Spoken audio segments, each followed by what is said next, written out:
जग बदलता जाएगा। आए हम खुद को बदल ले, जग बदलता जाएगा। अपने परिवर्तन से ही परिवर्तन जगत में आएगा।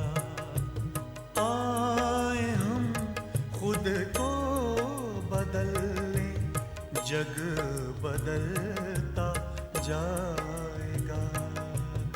जग बदलता जाएगा।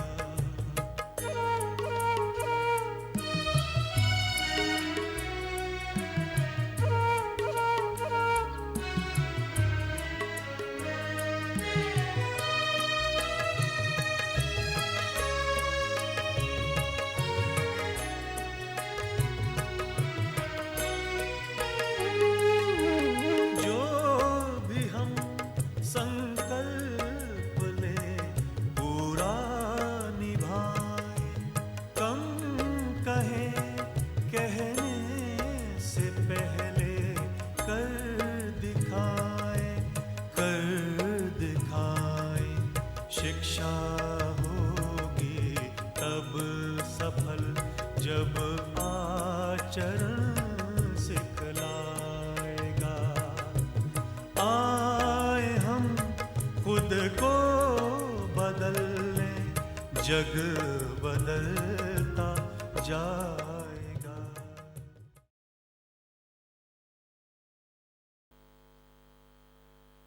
ओम शांति। ओम शांति। ओम शांति।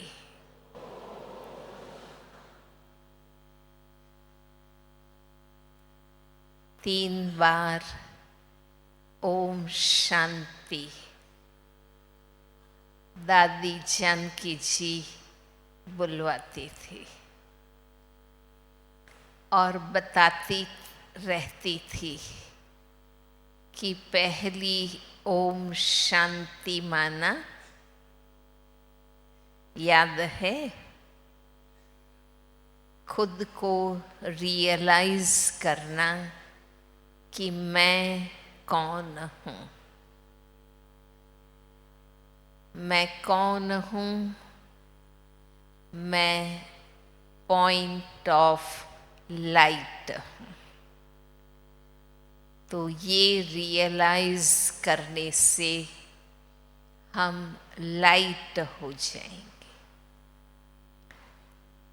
दूसरी ओम शांति माना दादी बताती रही थी कि मेरा कौन है। मेरा कौन है सबको पता है ना। मेरा कौन? स्वयं सर्वशक्तिमान पिता परमात्मा मेरा है। तो जब स्वयं भगवान मेरा साथी है तो ये रियलाइज करने से हमारे अंदर शक्ति आ जाती है। हमारे अंदर बाबा की सर्व शक्तियाँ आ जाती हैं। और जब ये दो सत्य समझ में आ गया ना, पहली ओम शांति माना मैं कौन हूँ। मैं आत्मा हूँ जिसको रियलाइज करना है। मैं पॉइंट ऑफ लाइट हूँ। मैं सत चित आनंद स्वरूप हूँ। हम हल्के हो जाएंगे हम है ही पॉइंट ऑफ लाइट, ज्योति बिंदु स्वरूप।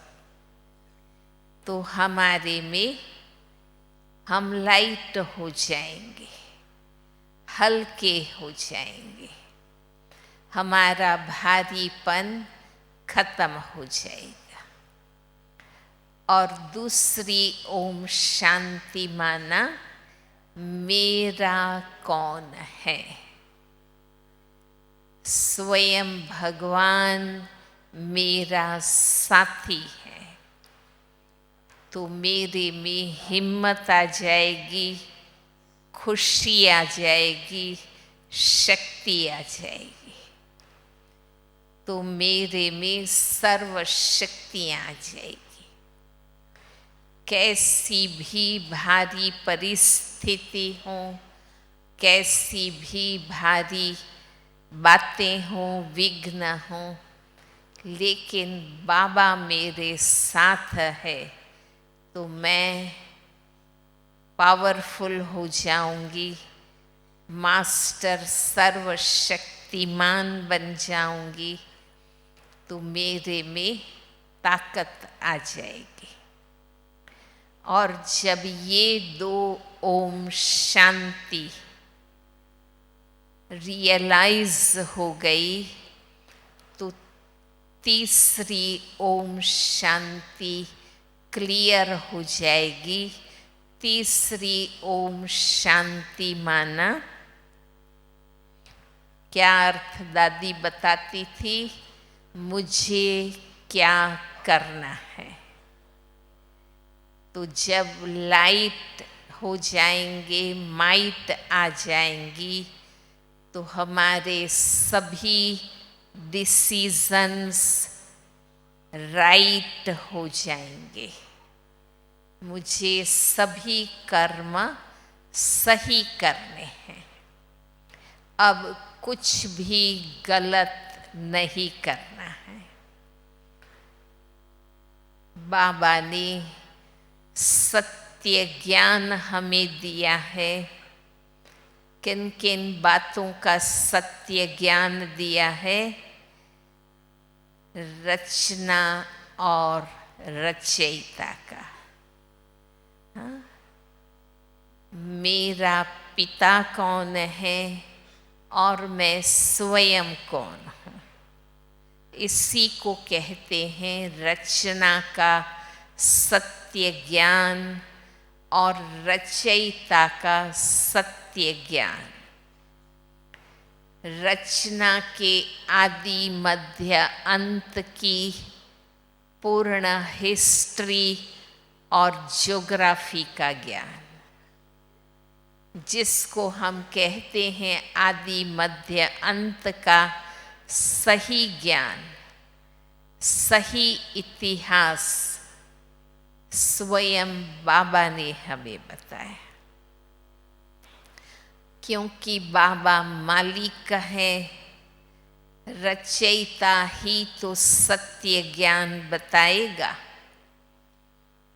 जैसे अगर आपको कोई पूछे कि इस डायमंड हॉल में कब बना, कितना लोहा इसमें लगा, कितनी सीमेंट ईंटें लगी, तो आप अंदाजे से ये बात बता सकेंगे।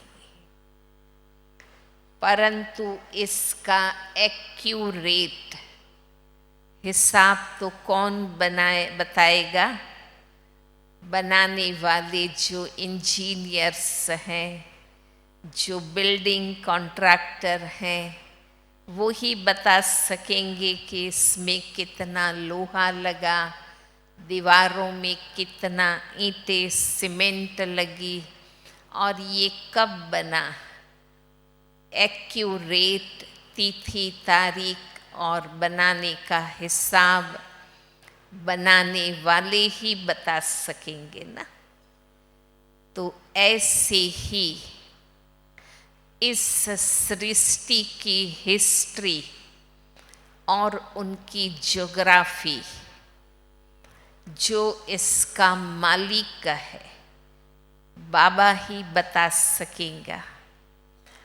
उसके पास ही आदि मध्य अंत का ज्ञान है, क्योंकि मनुष्य आत्माएं, चाहे वो देवात्माएं हैं, धर्मात्माएं हैं, महात्माएं हैं, जो भी इस ड्रामा में आ गए, वो तो जन्म बाय जन्म शरीर बदलते रहे, और शरीर बदलने के साथ उनकी स्मृतियाँ भी बदल गई। हमें तो 15 दिन पहले क्या खाया था वो भी याद नहीं है। याद है सबको, किसी को भी याद नहीं रहता है। हम अपना ही हिसाब भूल जाते हैं।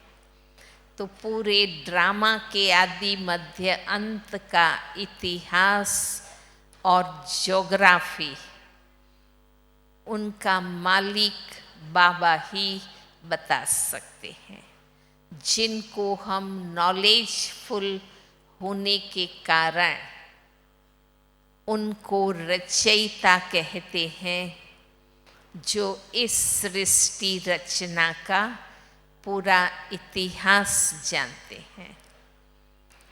सतयुग में कौन कौन एक्टर्स थे, त्रेता में कौन राजाएं हुए, द्वापर से सृष्टि का क्या हुआ, कलयुग में ये सृष्टि कैसी हो गई, अंत तक कैसी हो गई, ऐसा इतिहास बाबा ही आकर के हम बच्चों को बताते हैं। इसलिए बाबा सत्य ज्ञान दाता है।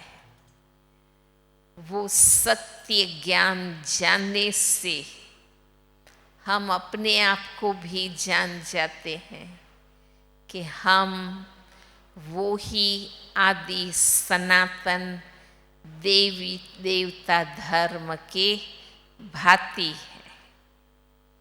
हम कल्प पहले वाले वो ही विजयी रत्न हैं। हम ही देवता धर्म के स्वर्ग के मालिक थे। तो ये सारी अपनी ऊंचाई, अपनी सत्यता, अपनी श्रेष्ठता का जितना ज्ञान हमें याद रहेगा, उतनी हमारी रियलाइजेशन गहरी होती जाएगी। जब पता चलता है कि हम ही देवी देवता थे, हमारे कारण ही भारत को देव भूमि कहा जाता है। आज भी भारत में ऐसे कितने स्थान हैं, अभी राजस्थान में भी कितने स्थान हैं। ये सिरोही को देव भूमि कहा जाता है। यहाँ जो राजस्थान में देवगढ़ को भी देव भूमि कहा जाता है, ऐसे हिमाचल को भी देव भूमि कहा जाता है।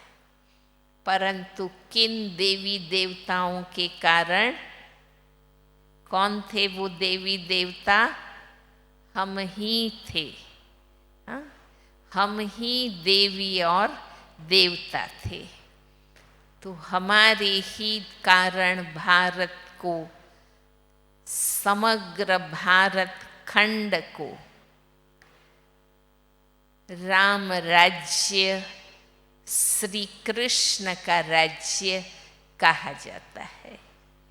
तो ऐसा श्री श्री श्रेष्ठ ते श्रेष्ठ शिव बाबा ने हम बच्चों को भी श्री लक्ष्मी और श्री नारायण बनाया, माना हमको भी ऐसा श्रेष्ठ बनाया। तो हमारे सत्कर्मों से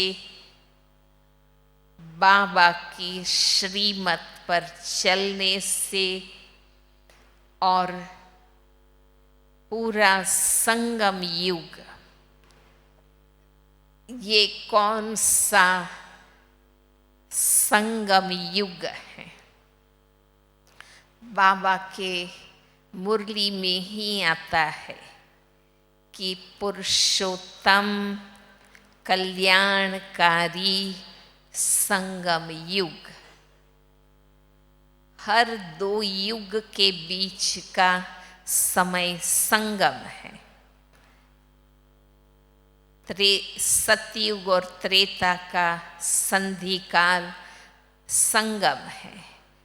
त्रेता और द्वापर का संधि काल संगम है। द्वापर और कलियुग का संधि काल संगम है। परंतु वो संगम सब उतरती कला के हैं।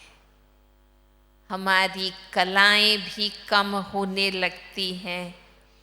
हम धीरे धीरे वाम मार्ग में जाते हैं द्वापर युग से, और कलियुग में तो हम पतित भ्रष्ट बन जाते हैं। एक है खुद पतित बनना, देह अभिमान के वश, विकारों के वश खुद पतित बनना। परंतु अब तो हम भ्रष्ट भी बन गए हैं। हाँ, एकदम गिर गए हैं। दूसरों को भी भ्रष्ट बनाने लगे हैं। इसलिए कहते हैं कि भ्रष्टाचारी युग है।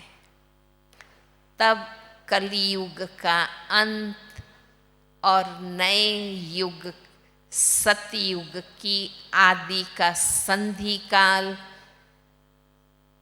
जिस संधि काल में कौन अवतरित होते हैं? कौन अवतरित होते हैं? स्वयं शिव बाबा, स्वयं भगवान, वो आकर के हमें भी श्रेष्ठ बनाते हैं। फिर से श्रेष्ठाचार स्थापन होता है। तो ऐसा पुरुषोत्तम कल्याणकारी संगम युग अभी चल रहा है। बाबा कहते हैं ना कि अगर वर्तमान में रहेंगे, माना अपना प्रेजेंट क्या है? पुरुषोत्तम संगम युग है। अपनी वर्तमान आत्म स्थिति में रहेंगे।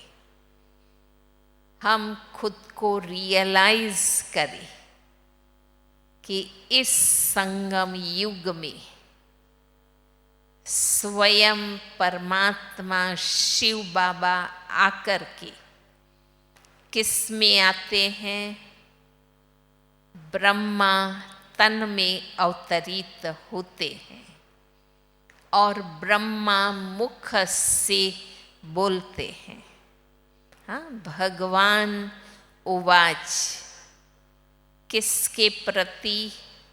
हम बच्चों के प्रति। भगवान बोलते हैं तो सत्य ज्ञान बोलेंगे और बच्चों प्रति ही उवाच करेंगे। तो निराकार ज्योति बिंदु स्वरूप शिव बाबा ब्रह्मा तन में प्रवेश करके ब्रह्मा मुख से ज्ञान देते हैं। हमारे अनेक जन्मों की भक्ति भावना का फल, हमारी श्रद्धा का फल, विश्वास का फल सत्य ज्ञान देते हैं। अब हमें पता चला है, भगवान को भक्ति में कहते हैं, क्या गाते रहते हैं? तमसो मा ज्योतिर्गमय, हमें अंधकार से प्रकाश की ओर ले चलो।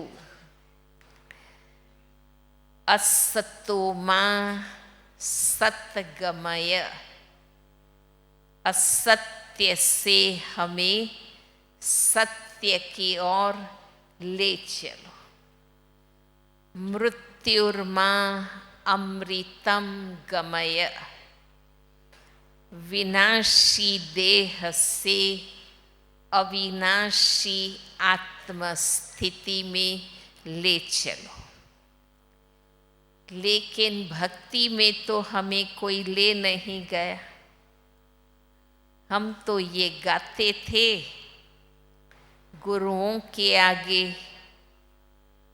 सन्यासियों के आगे, देवी देवताओं के आगे, ऋषि मुनियों के आगे, सबके आगे गाते रहे, परंतु कोई भी हमें न उजाले में ले गया, न सत्य की ओर ले गया, न हमें अमृत में ले गया।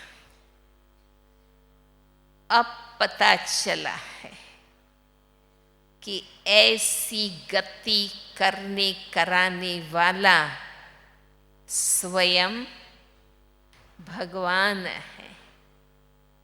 वो ही हमारी सद्गति करते हैं।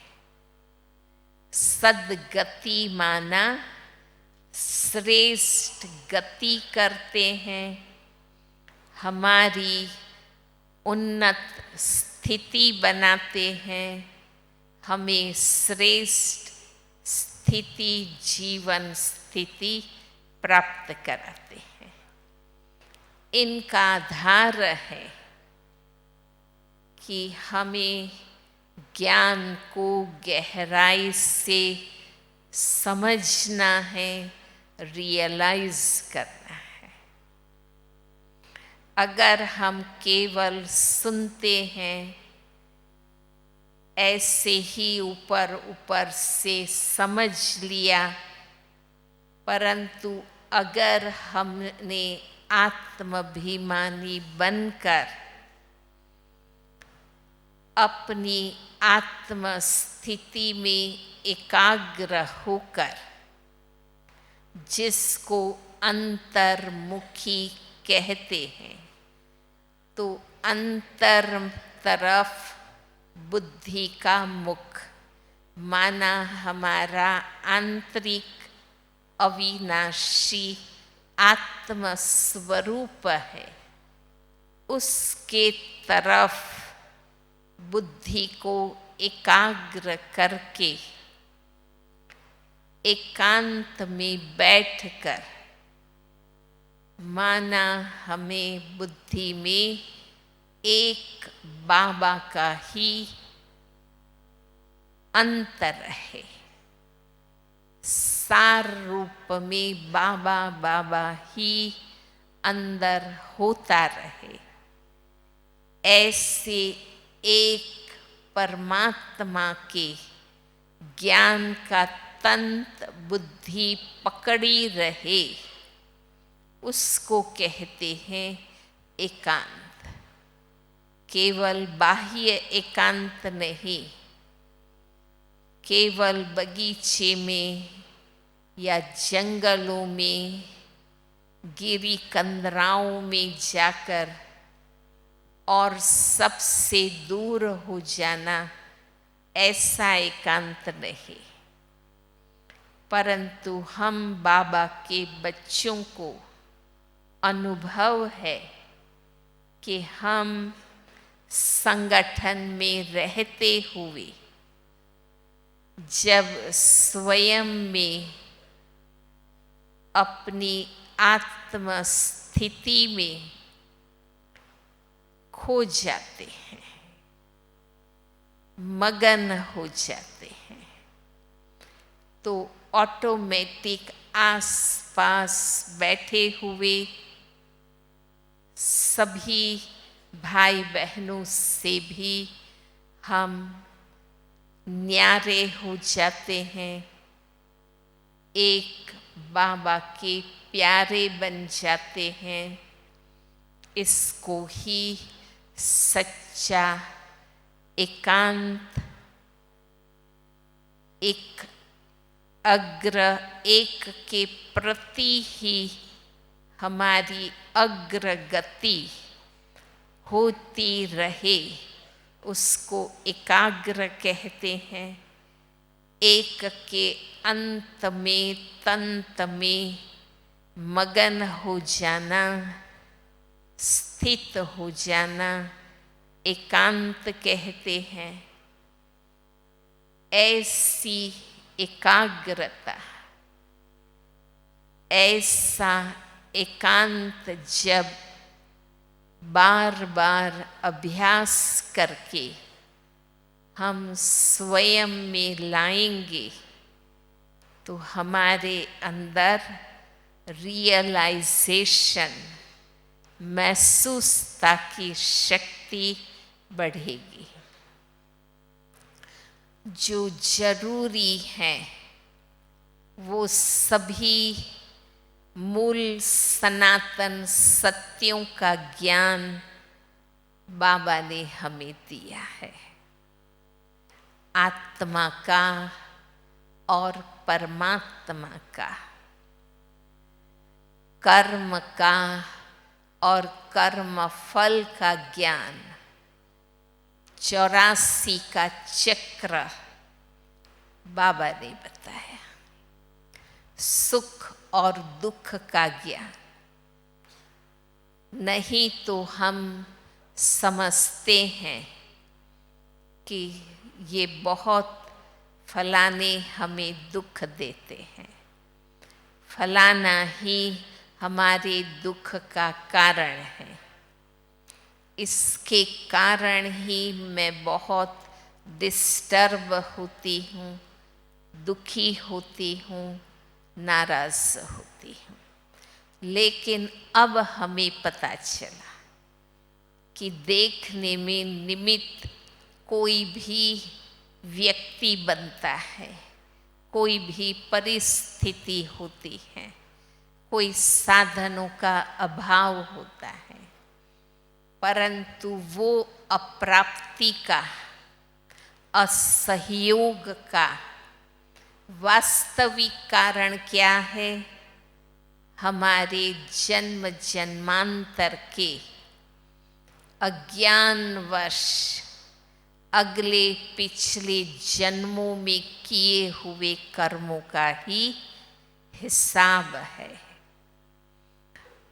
अगर हमने ऐसे कर्म नहीं किए होते तो ये दुख का हिस्सा बनता ही नहीं। लोग तो इतने तक कहते हैं दुख प्रधान, सुख अल्प भरा हुआ है, माना ये सृष्टि का खेल दुख प्रधान और सुख अल्प का है। लोग ये भी कहते हैं सुख की परछाई दुख है, सुख मिला है फिर दुख मिलेगा, दुख हो गया तो अब उनसे मुक्त होने का ज्ञान बाबा आकर हमें देते हैं। तो हमें ये सब ज्ञान मिल चुका है, ड्रामा का पूरा ज्ञान मिला है कि ये सृष्टि का खेल एक्यूरेट है, वंडरफुल है, ड्रामा में जो हुआ था वो ही होकर ही रहेगा, ये एक्यूरेसी है, जिसको भक्ति में भी कहते हैं। कर्म का हिसाब किताब इक्वल एंड ऑपोजिट है। कर्म जो हम करते हैं उसका फल इक्वल एंड ऑपोजिट आता है।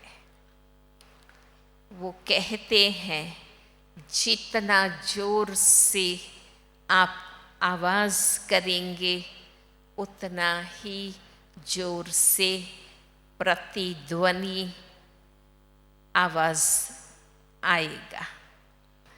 जैसा आप फेंकेंगे ऐसा ही पाएंगे। तो ड्रामा एक्यूरेट है, इसलिए रोज बाबा अपनी मुरलियों में मूल सत्य ज्ञान शिव बाबा ने दिया और ब्रह्मा बाबा जो हमारा आदि पिता है, नई सृष्टि का निमित्त फर्स्ट मैन आदि पिता है, जिन्होंने बाबा के ज्ञान पर मंथन किया, एक एक सत्य को गहराई से चिंतन किया। तो गहरा मनन चिंतन और मंथन करने की हम सबको भी आदत डालनी है। रोज मुरली सुननी है। सुनते हैं सभी, हाथ ऊपर करो। जो रोज क्लास में जाते हैं सेंटर पर, हाथ ऊपर करो। जो रोज निमित्त सेवा केंद्र में जाकर नीचे रख, निमित्त बहनों के द्वारा ज्ञान सुनते हैं। ये तो बहुत करके सभी भाई बहनें करते हैं, लेकिन व्यक्तिगत रूप से जो ज्ञान मुरली पढ़ते भी हैं वो हाथ ऊपर करो। पढ़ते हैं, चाहे मोबाइल से मुरली पढ़ते हैं नीचे रख, चाहे मुरली मिलती है या आप स्वयं कोई पाठशाला चलाते हैं उसमें मुरली आती है, पर किसी भी माध्यम से रोज सुनते भी हैं, पढ़ते भी हैं और लिखते भी हैं। लिखते कौन कौन है? लिखना किस किस को आता है? हाँ? बहुत अच्छा। भल अपनी भाषा में लिखो, हिंदी, बंगाली, बिहारी, उड़िया, जो भी आपकी भाषा है उस भाषा में लिखते हो। पूरी मुरली न लिखकर उसका मेन, आजकल तो मुरली में हेडलाइन, प्रश्न उत्तर और बाद में भी मुरली का सार, वरदान, स्लोगन और अव्यक्त इशारे, ये सब कुछ मोस्ट इम्पॉर्टेंट होता है। अगर इससे भी आप लिख लेते हो या स्वयं मुरली पढ़कर आपको जो महत्वपूर्ण पॉइंट्स लगती हैं वो मेन इम्पॉर्टेंट पॉइंट लिखते हैं और फिर आपस में परिवार के साथ, आसपास के ज्ञानियों के साथ, क्लास में, पाठशाला में आने वाले बीके भाई बहनों के साथ या अपने मित्र संबंधियों के साथ लेन देन करते हैं। कौन कौन लेन देन करते हैं? बहुत अच्छा। कोई कोई तो हर ग्रुप में होते ही हैं। हाँ, ऐसे अगर आप सभी लेन देन करते हैं, फिर रात को बाबा को अपना चार्ट बताते हैं, मन ही मन बाबा को याद कर, प्रतिदिन की मुरली की मुख्य पॉइंट्स को याद रख कर बाबा को अपना चार्ट बताते हैं। हमारी दिनचर्या कैसे रही, हमने आज ये पॉइंट्स का उपयोग किया या नहीं, हमारी चलन सबके साथ सुखदायी रही। ऐसी ऐसी जो भी मुरली की पॉइंट है, जैसे बाबा ने कहा कि ये भूल भुलैया का खेल है। हाँ? तो ड्रामा में हमने कौन सी आज भूलें की? आत्मा अवलोकन करें, सेल्फ रियलाइजेशन करें, स्व दर्शन करें, क्योंकि स्व की सत्यता, ओरिजिनलिटी जो हमारी है, उसकी तुलना में हमारी चाल चलन कैसी रहे, सबके प्रति सत्यता पूर्ण रही या कहीं हम चालाकी से भी चलेंगे? हाँ? सत्यता पूर्ण हमारी चलना या हम चालाकी या मिलावट करके चले? हमने सबको सुख दिया या दुख दिया? हमारी वाणी पर हमारा संयम रहा? हम सत्य ज्ञानी हैं, डायरेक्ट परमात्मा योगी हैं। अब तो योगी है ना, डायरेक्ट हमारा परमात्मा से योग है।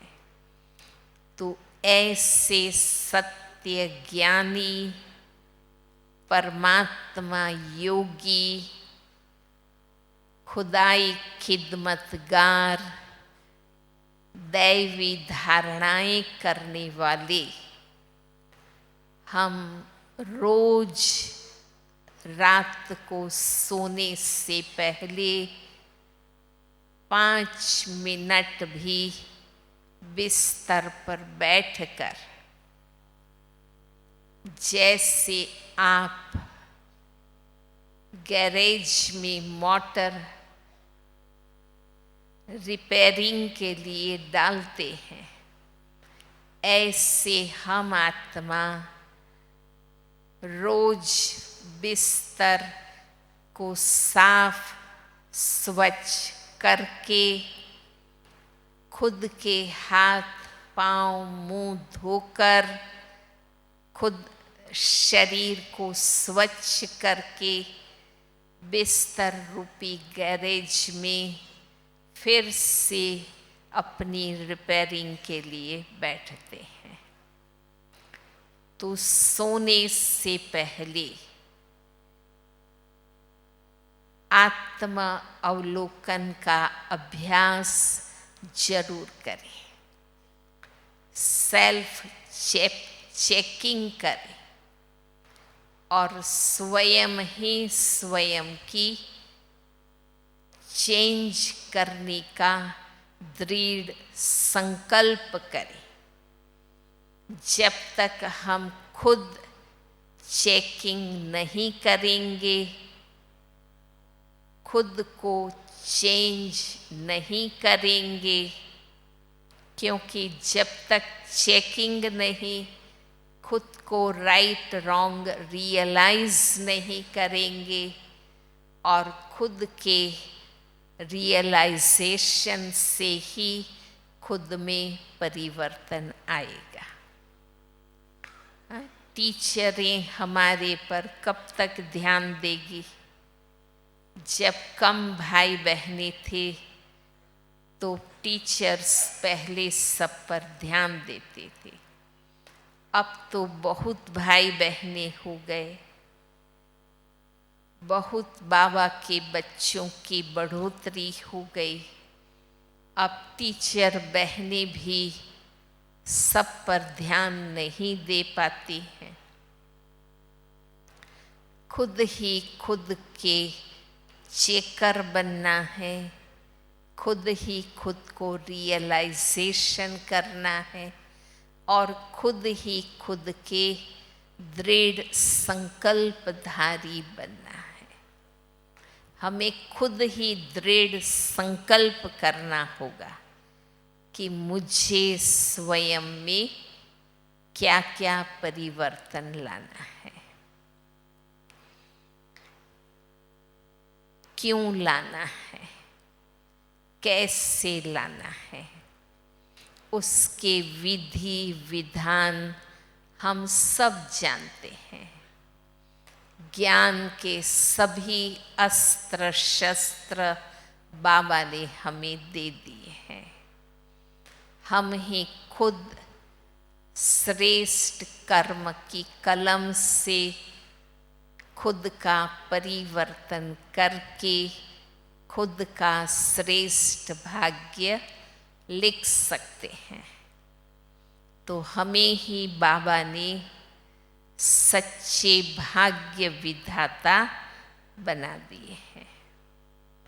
पहले तो हम दूसरों को कोसते थे, पता नहीं विधाता ने कैसा भाग्य लिखा। विधात्री ने हमारे 6वें दिन कैसी जन्म पत्रे लिखी, परंतु ये और कोई नहीं, हमने ही अपने पूर्व जन्मों में इस जन्म में जो अच्छे बुरे सही गलत राइट रॉन्ग अपना कल्याण करने वाले नुकसान करने वाले जो भी कर्म लिखे उसका रिकॉर्ड जो होता है आत्मा में, जिसको हम संचित कर्मों का हिसाब कहते हैं, जिसको हम भाग्य कहते हैं।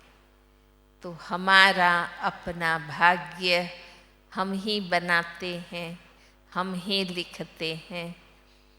इसलिए बाबा ने कहा है कि अपने स्वयं में बुद्धि रूपी हाथों में श्रेष्ठ कर्मों की कलम को पकड़कर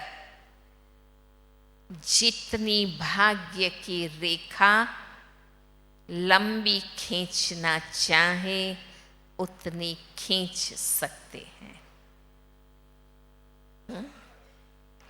ये परिवर्तन का युग है। असत्य सब खत्म हो जाएगा, जो अविनाशी सत्य है वो अचल अडोल रहेंगे, वो अविनाशी बन जाएंगे और इस महापरिवर्तन की वेला पर, महापरिवर्तन की वेला क्यों कहते हैं? पूरा कल्प बदल रहा है। स्वयं भगवान महापरिवर्तन करा रहे हैं। तो इस महापरिवर्तन की वेला, उसमें भी आप जानते हैं संगम युग अमृत वेला है, सतयुग सवेरा है, त्रेता युग दोपहर है, हाँ? और द्वापर युग संध्या काल है, और कलयुग का समय रात्रि का समय है। तो कलयुग रात्रि का अंत और सतयुग सवेरे के बीच का जो अर्ली मॉर्निंग, जो पुनः अमृत वेले का समय है। और इस संगम युग की अमृत वेला पूरा ही टाइम अमृत वेला है, पर प्रतिदिन के हिसाब से रोज सुबह 4 बजे से अमृत वेला का हम ब्राह्मणों के लिए निश्चित किया हुआ है। वैसे 2 बजे से अमृत वेला गिना जाता है। तो 2 से 5 के अमृत वेला और फिर 5 से 6 के बीच बाबा की ही याद में हम स्नान आदि करके ड्रेसअप होते हैं, शरीर को भी शुद्ध करते हैं। मैं आत्मा भी शुद्ध होकर तरोताज़ा होती हूँ।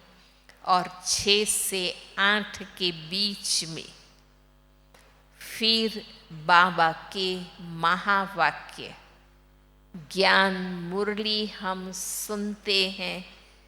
तो ये 4 से 8 बजे के बीच का रोज की दिनचर्या का टाइम स्व उन्नति का है, सेल्फ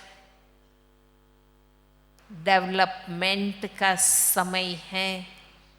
इसमें जितना अच्छी तरह शांत रहेंगे, मौन रहेंगे, साइलेंस में रहेंगे, ज्ञान का मन ही मन में मनन चिंतन करेंगे, उतना हमारा स्व परिवर्तन का पुरुषार्थ अच्छी तरह हम सुनिश्चित कर लें, दृढ़ कर लें, रिवाइज कर लें और खुद को पक्का करा दें।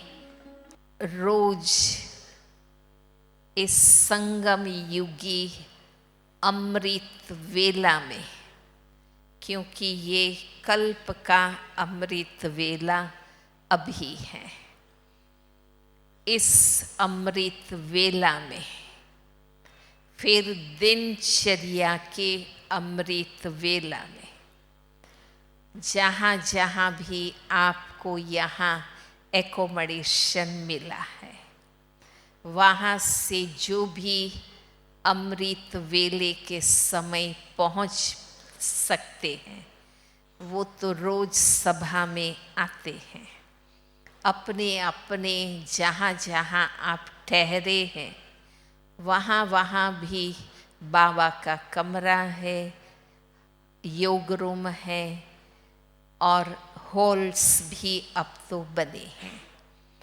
तो वहाँ भी बैठ कर के अगर आप योग अभ्यास करते हैं और इस अमृत वेले के समय सेल्फ को इंस्पेक्ट करके, स्व का अवलोकन करके, सेल्फ रियलाइजेशन करके, अर्थात स्वदर्शन करके, सेल्फ चेंज के, स्व परिवर्तन के जो दृढ़ संकल्प आप करते हैं, उनको फिर योग के बाद, अमृत वेले का बाद, जब आपके पास नहाने धोने का, सैर करने का,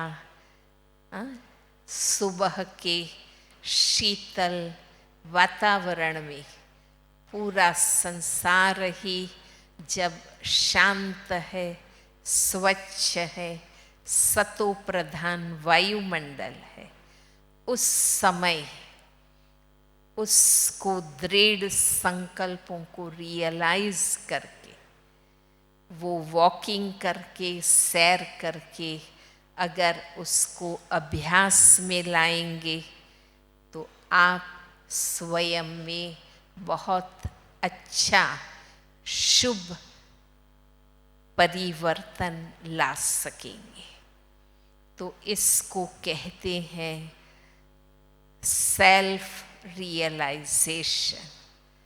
जब बाबा से सेल्फ को जानने की रियल आई, ज्ञान का तीसरा नेत्र हमें मिल जाता है, तो रियल आई के द्वारा सेल्फ रियलाइजेशन करके सेल्फ चेंज, स्व परिवर्तन का अभ्यास हम मधुबन में आकर संगठित होकर या जिस जिस ग्रुप में अलग अलग भाषा के आप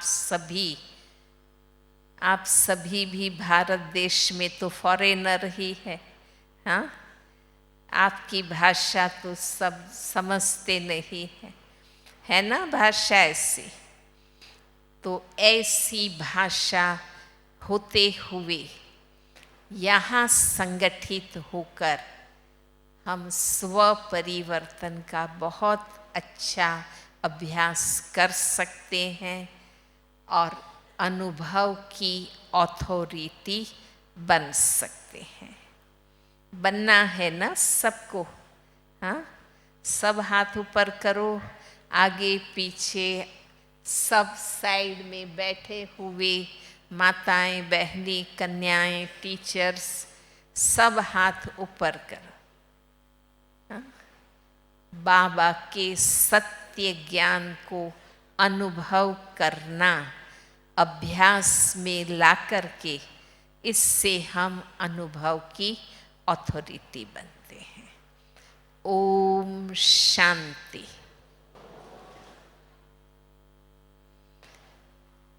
आप सबके लिए अभी 8 बजे तक योग अभ्यास भी चलेगा, जिसमें आप शांति से बैठकर स्वयं का स्वदर्शन, स्वनिरीक्षण, स्वदर्शन, सेल्फ रियलाइजेशन करेंगे और बहुत अच्छा एकाग्रता से योग अभ्यास भी करेंगे, बाबा की याद का अभ्यास करेंगे।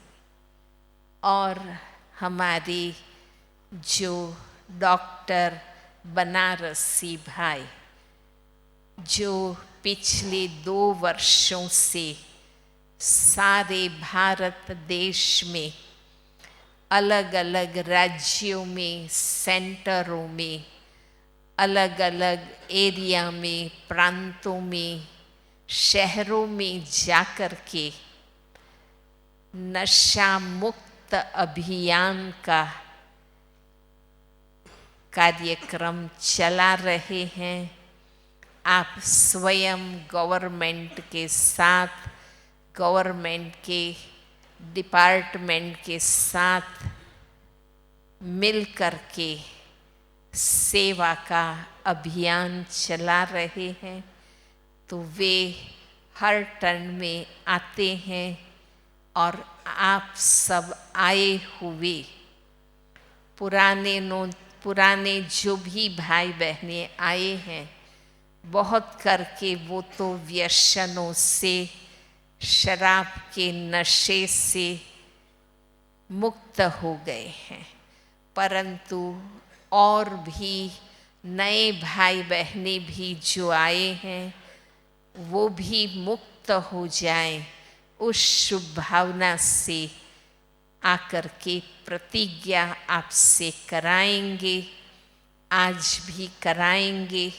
और आप सभी भी खड़े होकर अपना राइट हैंड आगे करके बाबा को सामने रखते हुए इस मधुबन भूमि, इस पवित्र भूमि में जो भी रहे सहे विकार, विकृतियाँ, कमज़ोरियाँ, व्यसन, आदतें, अवगुण हैं, वो दृढ़ संकल्प आप करके जाएंगे और हमेशा के लिए इन व्यसनों, आदतों से मुक्त हो जाएंगे, ऐसी उम्मीद हम सब रखते हैं।